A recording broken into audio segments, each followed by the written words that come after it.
ಹಳಿಕೇಡ್ಕೆ Shiva temple. ಈ ಶಿವನ್ ಮೂರ್ತಿಯನ್ನು ನೋಡ್ಲಿತ್ತಿರಲ್ಲ, ಇದು ನಮ್ಮ ಕರ್ನಾಟಕದಲ್ಲೇ 3ನೇ ಅತಿ ದೊಡ್ಡ ಶಿವಂದು ಮೂರ್ತಿ ಅದ.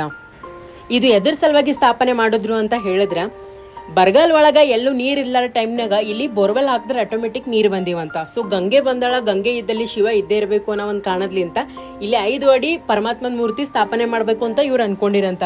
ಬಟ್ 5 ಅಡಿ ಬೇಡ, ಅದಕ್ಕಿಂತ ಎತ್ತರ ಸ್ಥಾಪನೆ ಮಾಡಮು ಅಂತ ಹೇಳಿ ಸುಮಾರು 58 ಅಡಿ ಎತ್ತರವಾದಂತ ಶಿವಮೂರ್ತಿ ಇಲ್ಲಿ ಸ್ಥಾಪನೆ ಮಾಡ್ಯಾರ. ಈ ಹಳಿಕೆಡಕೆ ಗ್ರಾಮದ ಬಗ್ಗೆ ಹೇಳಬೇಕು ಅಂತ ಹೇಳಿದ್ರೆ, ಇದಕ್ಕೆ ಬಿದರ್ ಹೆಬ್ಬಾಗಿಲು ಅಂತ ಕರೀತಾರ. ಎದ್ರ ಸಲುವಾಗಿ ಅಂತ ಹೇಳಿದ್ರೆ, ನಮ್ಮ ಕಲಬುರಗಿ ಡಿಸ್ಟಿಕ್ ಆದ್ರೂಪ್ಲೇನೆ ಎಂಟ್ರಿ ಬಿದರ್ಗೆ ಆಗ್ಬೇಕು ಅಂತ ಹೇಳಿದ್ರೆ ಫಸ್ಟ್ ಬರೋಂಥ ಗ್ರಾಮನೇ ಈ ಹಳಿಕೆಡಕೆ. ಇದರಿಂದನೇ ಬಿದರ್ ಡಿಸ್ಟಿಕ್ ಸ್ಟಾರ್ಟ್ ಆಗ್ತದ. ಈ ಶಿವ ಮೂರ್ತಿ ಕೆಳಗ ಒಂದು ಗವಿ ಮಾಡ್ದಂಗೆ ಮಾಡ್ಯಾರ.